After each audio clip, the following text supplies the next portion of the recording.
Well, good morning, everybody.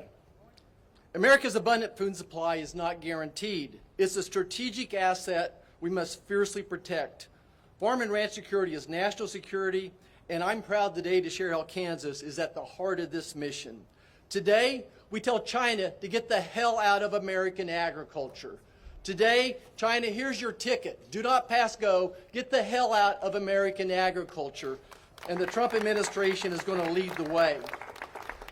Now, I want to start by just thanking Secretary Rollins, and maybe we can help you get some Angus cattle someday for your farm.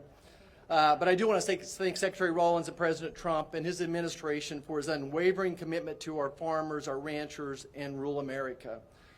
The big reconciliation bill we just passed exemplifies this support. It strengthened the farm safety net, including increased reference prices. It makes key business tax deductions permanent and doubles the estate tax exemption up to $30 million for couples and streamlines the 45Z tax credit. Folks, 45Z is going to do more for agriculture than all the soybeans and sorghum we sold to China in the past 5 years. This bill empowers our agriculture communities and secures our family farms for generations to come.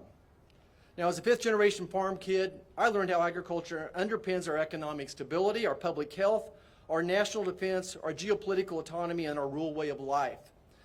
It contributes $1.5 trillion to GDP and supports over 22 million jobs, yet we often take it for granted. Our farmers, our ranches, our food supply chains face grave threats, specifically bioterrorism, procurement disruptions, and foreign ownerships. A virus like COVID, which was made in a lab, could target our beef and dairy cattle industry next, or a fungus could devastate our wheat and our corn. Whether it's from nature or made in a laboratory by a foreign adversary, these risks demand vigilance.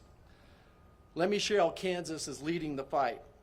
We're proud to host the Animal Health Corridor that stretches from Columbia, Missouri to Manhattan, Kansas, the Little Apple, to Lincoln, Nebraska, where cutting-edge research thrives.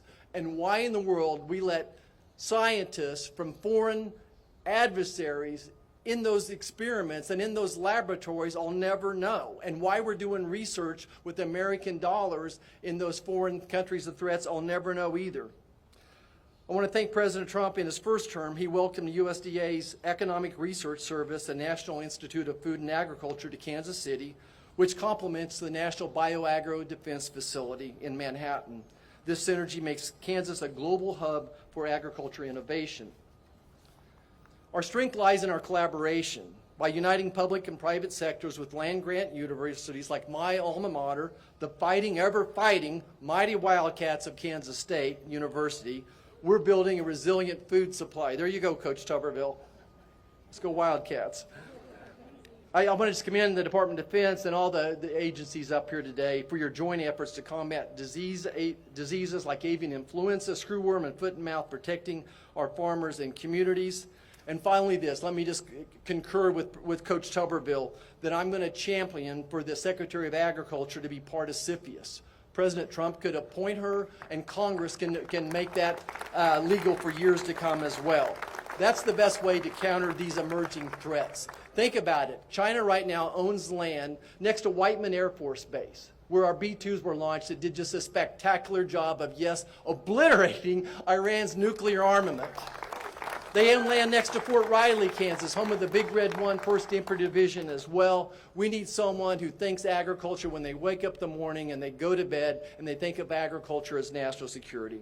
Again, we can't take our food supply for granted. Kansas is leading the way, but it takes a national resolve to protect our farms, to fortify our biosecurity, and keep America's food in Americans' hands. Thank you so much. God bless us.